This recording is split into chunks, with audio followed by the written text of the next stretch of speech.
Monsieur Trump, je m'adresse à vous sans détour, pas par hostilité personnelle, mais parce que l'histoire exige parfois qu'on parle sans diplomatie inutile. Hier, devant le Sénat des États-Unis, le secrétaire d'État américain Marco Rubio a déclaré que l'administration américaine se disait prête à envisager une intervention militaire en Haïti et plus largement dans la Caraïbe au nom de la lutte contre les gangs. Je pèse mes mots et j'ai choisi les miens avec soin parce que ce que vous appelez une option sécuritaire est pour nous un signal d'alarme historique. Monsieur Trump, chaque fois que l'Amérique a prononcé ces mots, intervention, sécurité, stabilisation, des peuples entiers ont appris trop tard qu'il s'agissait souvent d'autre chose. L'histoire ne juge pas les intentions proclamées, elle juge les conséquences. On nous dit aujourd'hui, il faut intervenir pour combattre les gangs. Mais permettez-moi de poser la vraie question, celle que l'on évite soigneusement dans les grandes salles du pouvoir. D'où viennent ces gangs? Parce qu'on ne combat pas un phénomène sans en comprendre la naissance. On ne guérit pas une plaie en refusant d'en regarder la cause. Les gangs haïtiens ne sont pas nés d'une culture de la violence. Ils ne sont pas une fatalité africaine ou caribéenne, comme certains aiment le suggérer à demi-mot. Ils sont le produit d'un effondrement organisé, effondrement de l'État, effondrement de la souveraineté, effondrement de la légitimité politique. Et cet effondrement n'a pas eu lieu dans le vide. Il s'est produit dans un contexte d'ingérence répétée, de décisions imposées de l'extérieur, de gouvernements soutenus sans enracinement populaire et d'un flux d'armes incontrôlé que tout le monde connaît, mais que peu veulent vraiment stopper. Monsieur Trump, on ne peut pas d'une main prétendre combattre les gangs et de l'autre ignorer les circuits internationaux par lesquels les armes arrivent. On ne peut pas se dire surpris par le chaos quand on a contribué à fragiliser les piliers même de l'État. Je parle ici de responsabilité politique, pas de slogan. Quand un pays est maintenu dans la dépendance, quand son économie est étouffée, quand ses institutions sont délégitimées, les forces parallèles prospèrent. C'est une loi universelle, pas une opinion. Et aujourd'hui, vous voudriez répondre à un problème politique et historique par une solution militaire. C'est une erreur grave, une erreur que l'histoire a déjà condamnée ailleurs. Monsieur Trump, je vous le dis clairement, l'armée américaine n'entrera pas en Haïti, ni sous prétexte de gang, ni sous vocabulaire humanitaire, ni sous bannière sécuritaire, parce qu'une armée étrangère ne reconstruit pas une légitimité détruite. Elle ne fait que déplacer la violence et approfondir la blessure. Dans la prochaine partie, je parlerai sans détour des figures centrales du banditisme, du rôle de certains chefs de gang, dont Jimmy Cherizier, et des complaisances internationales, des silences et des responsabilités indirectes que l'Occident refuse trop souvent d'assumer. Parce que combattre les gangs sans parler de ceux qui ont profité du désordre, ce n'est pas une solution, c'est une mise en scène. Monsieur Trump, avant de parler de soldats, avant de parler d'intervention, avant de parler de frappes de base des forces spéciales, il faut parler de la naissance des gangs, parce que ce que vous appelez aujourd'hui une menace sécuritaire est d'abord le résultat d'un processus politique long, dans lequel les grandes puissances n'ont jamais été de simples spectatrices. Les gangs en Haïti ne sont pas nés dans une vie institutionnelle par hasard. Ils sont apparus quand l'État a été progressivement vidé de sa substance, quand l'autorité publique a été remplacée par des arrangements temporaires, quand les élections ont perdu leur crédibilité, quand la police a été sous-financée, isolée, abandonnée, quand la justice est devenue lente, dépendante, parfois inexistante. Et tout cela n'est pas arrivé sans pression extérieure. Monsieur Trump, quand un pays ne contrôle plus ses frontières, quand il ne contrôle plus ses ports, quand il ne contrôle plus ses flux financiers, ce ne sont pas les gangs qui apparaissent en premier, ce sont les réseaux, des réseaux d'armes, des réseaux d'argent, des réseaux d'influence Et ces réseaux ne sont pas exclusivement locaux, ne sont pas fabriqués dans les bidonvilles. Elles viennent de l'extérieur. Elles transitent par des circuits connus. Elles passent par des ports surveillés. Elles franchissent des frontières sous contrôle international. Tout le monde le sait, mais tout le monde préfère parler des jeunes armés dans les rues, plutôt que de ceux qui leur ont donné les moyens de tuer. Voilà la vérité que l'on évite dans les conférences de presse. On parle des conséquences, on évite les causes. Les gangs se sont renforcés quand la politique haïtienne a été déconnectée du peuple. Quand certains dirigeants ont été tolérés, non pas parce qu'ils étaient légitimes, mais parce qu'ils étaient utiles. Utiles pour maintenir un équilibre fragile, utiles pour contenir certaines zones, utiles pour éviter des réformes profondes. Et dans ce système dégradé, des figures armées ont émergé. Des chefs de gang qui se présentent parfois comme des révolutionnaires, parfois comme des protecteurs, parfois comme des hommes forts. Mais en réalité, ils sont le symptôme d'un État cassé. Prenons un exemple que tout le monde connaît, Barbecue. Il n'est pas apparu par magie, il n'est pas devenu puissant seul. Il a grandi dans un environnement où la violence était tolérée, parfois utilisée, parfois instrumentalisée. Un environnement où certains fermaient les yeux, tant que le désordre restait gérable. Monsieur Trump, soyons honnêtes, certains gangs ont servi à intimider des quartiers, à neutraliser des oppositions, à contrôler des zones stratégiques. Et pendant ce temps, la communauté internationale parlait de stabilité. Quelle stabilité?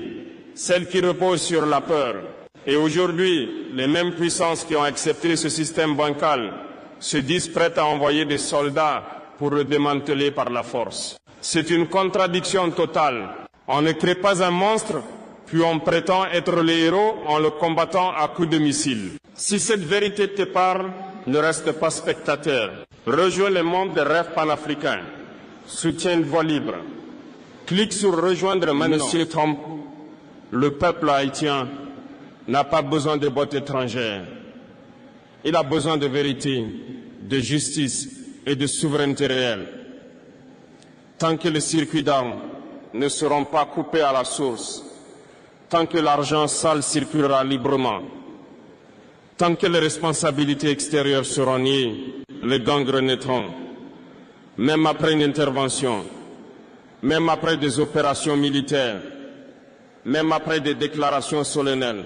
Dans la prochaine partie, je parlerai des responsabilités occidentales, des silences organisés, des soutiens directs et de cette hypocrisie qui consiste à pleurer les victimes, tout en protégeant les mécanismes qui produisent la violence.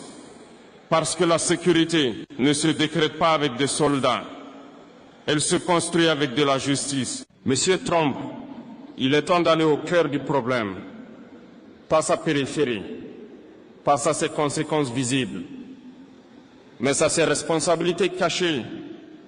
Car on ne peut pas parler sérieusement des gangs en Haïti sans parler du rôle de l'Occident, pas seulement des États-Unis, mais du système occidental dans son ensemble. Soyons clairs, je ne parle pas ici d'un complot, je parle d'un système de décision, de choix politiques et surtout de silence organisé. Pendant des années, tout le monde savait que l'État haïtien s'affaiblissait. Tout le monde savait que certaines zones échappaient au contrôle public.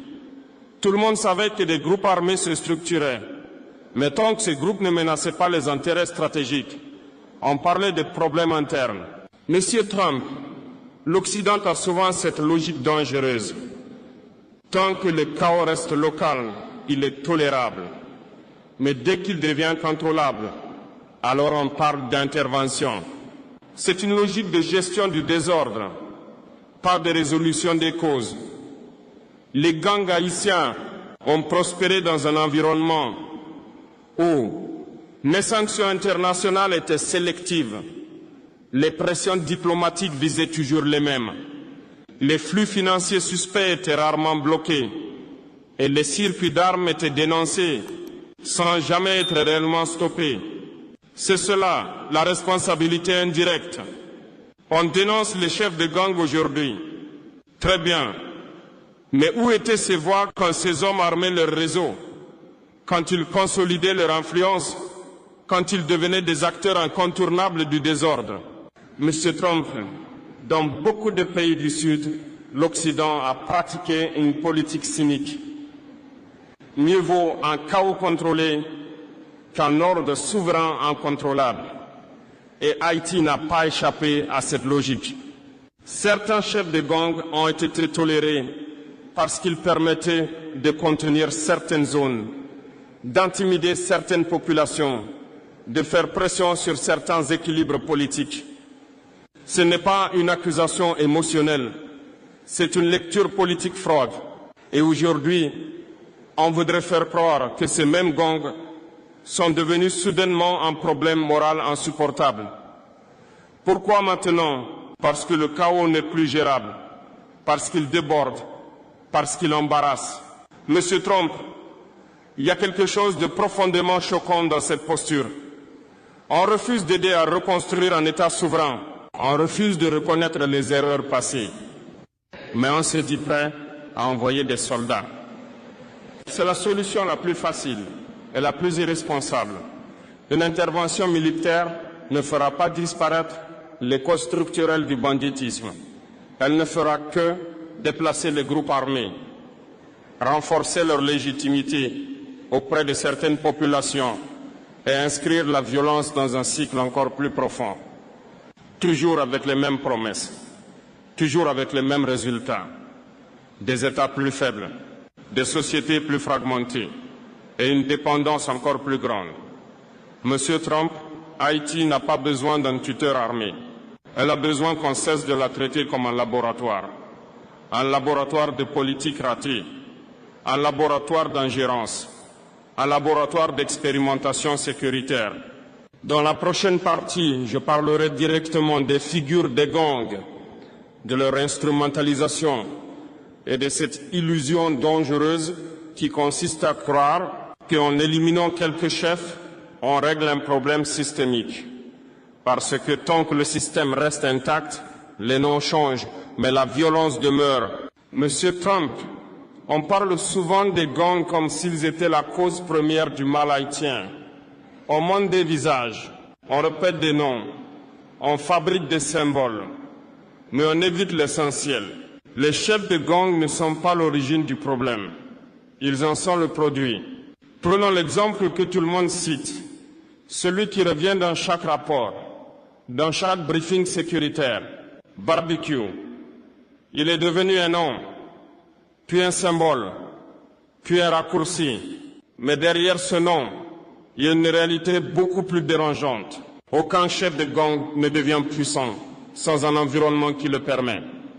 Aucun chef de gang ne contrôle des territoires sans complicité locale, sans financement, sans accès aux armes. Ce pouvoir n'est jamais solitaire. Monsieur Trump, il est trop facile et trop confortable de désigner quelques hommes armés comme s'ils étaient des anomalies surgies du néant. La vérité est plus inconfortable. Ces figures ont émergé dans un espace politique abandonné, dans un vide sécuritaire toléré, dans un système où la violence est devenue un outil. Pendant des années, certains chefs de gang ont été instrumentalisés pour contrôler des quartiers, pour intimider des opposants, pour influencer des équilibres politiques fragiles. Et pendant ce temps, la communauté internationale parlait de stabilité. Quelle stabilité? La stabilité par la peur, la stabilité par le silence, la stabilité par la tolérance du pire. Monsieur Trump, il faut avoir le courage de le dire. Certains de ces chefs ont prospéré parce qu'ils étaient utiles à court terme, utiles pour contenir la colère populaire, utiles pour éviter des changements profonds, utiles pour maintenir un ordre artificiel. Et quand cet ordre s'effondre, on fait semblant de découvrir le monstre. On parle aujourd'hui de les neutraliser, de les éliminer, de les traquer. Mais permettez-moi de poser une question simple. Et après barbecue, il y aura un autre nom. Après un chef, il y aura un remplaçant, parce que tant que le système reste intact, les individus sont interchangeables. Monsieur Trump, vous ne détruisez pas un incendie en cassant une seule flamme. Vous ne détruisez pas un réseau en coupant un seul visage. Vous devez éteindre la source. Et cette source, ce sont les flux d'armes qui ne sont jamais stoppés à l'origine, l'argent sale qui circule sans sanction sérieuse, les protections politiques indirectes et les calculs géopolitiques qui ferment les yeux tant que le désordre reste gérable. Je le dis clairement, une intervention militaire étrangère ne s'attaquera jamais à ces causes. Elle se concentrera sur des cibles visibles, sur des hommes armés, sur des quartiers, mais elle laissera intact le système qui les a produits. Monsieur Trump, ce n'est pas du courage, c'est de la facilité. C'est la politique du spectacle, des soldats, des communiqués, des images. Mais derrière les caméras, les mécanismes continueront. Haïti n'a pas besoin d'un nouveau théâtre militaire. Elle a besoin qu'on cesse de jouer avec son chaos, qu'on arrête d'utiliser ces gangs comme justification tardive d'intervention qui n'ont jamais réglé les causes profondes. Je parlerai de ce que l'on refuse systématiquement de proposer, les vraies solutions, pas militaires, pas spectaculaires, mais difficiles, et donc trop souvent évitées. Parce que dire non à l'armée, c'est aussi dire oui à une autre voie. Monsieur Trump, à ce stade, une question s'impose. Si l'intervention militaire est si évidente, si elle est si nécessaire, si elle est si urgente, pourquoi a-t-elle toujours échoué ailleurs? L'histoire récente est remplie de ces promesses solennelles. Stabiliser, sécuriser, rétablir l'ordre. Mais derrière ces mots, les mêmes résultats reviennent. Des États plus faibles, des sociétés plus fracturées, des violences déplacées, jamais résolues. Une intervention militaire en Haïti échouera pour une raison simple, parce qu'elle traite un problème politique comme un problème militaire. Les gangs ne sont pas une armée ni ennemie étrangère. Ils sont enracinés dans une réalité sociale, dans une misère structurelle, dans un abandon prolongé. Vous pouvez neutraliser des groupes, vous pouvez occuper des quartiers, mais vous ne pouvez pas bombarder une cause sociale. Monsieur Trump, chaque soldat étranger déployé sera perçu non comme un libérateur, mais comme un symbole d'humiliation. Et cette perception, qu'on le veuille ou non, devient un carburant pour la radicalisation. Vous dites vouloir protéger la population, mais une population ne se protège pas durablement en la privant de souveraineté. L'intervention militaire produira 3 effets immédiats. Une légitimation des gangs. Ils se présenteront comme des résistants, pas comme des criminels. Une fragmentation accrue du territoire. Les groupes se déplaceront, se recomposeront, se durciront. Indépendance prolongée, Haïti ne reconstruira rien sous occupation armée. Et pourtant, il existe d'autres voies, mais ce sont des voies que l'on évite systématiquement. Pourquoi? Parce qu'elles exigent de renoncer au contrôle. Monsieur Trump, la vraie lutte contre les gangs commence hors d'Haïti. Elle commence dans les ports d'où partent les armes, dans les banques où l'argent sale transite, dans les décisions diplomatiques qui soutiennent des élites illégitimes, dans les sanctions qui ne frappent jamais les bons acteurs. C'est là que la bataille se gagne. Mais cela demande du courage politique, le courage de sanctionner des acteurs puissants, le courage de rompre avec des pratiques anciennes, le courage de reconnaître des erreurs passées. Haïti n'a pas besoin de soldats supplémentaires. Elle a besoin d'un embargo réel sur les armes, d'un soutien à des institutions légitimes, d'un respect strict de sa souveraineté, d'un accompagnement économique sans conditions humiliantes. Dire non à l'intervention militaire n'est pas un refus de la sécurité, c'est un refus de l'illusion. L'illusion que la force étrangère peut réparer ce que des décennies de décisions politiques ont détruit. Dans la dernière partie, je m'adresserai non seulement à vous, mais au peuple américain et au monde. Pour dire ceci, Haïti n'est pas un problème à gérer. Haïti est une nation à respecter. Monsieur Trump, je vais conclure sans détour. Vous avez entre vos mains un choix qui dépasse votre mandat, qui dépasse votre pays, qui entrera dans les livres d'histoire. Ce choix est simple. Respecter Haïti ou répéter les erreurs du passé. Vous pouvez choisir la facilité militaire, les images fortes, les discours rassurants à court terme, ou vous pouvez choisir le courage politique, celui qui ne fait pas toujours la une, mais qui évite des décennies de chaos. Monsieur Trump, Haïti n'est pas un État failli par nature. Haïti est un État affaibli par l'histoire. Une histoire où les puissants sont souvent pris et rarement réparés. Une histoire où la liberté a été punie et la souveraineté constamment négociée à la baisse. Je vous le dis clairement devant le monde. L'armée américaine n'entrera pas en Haïti, ni sous prétexte de gang, ni sous prétexte humanitaire, ni sous prétexte régional.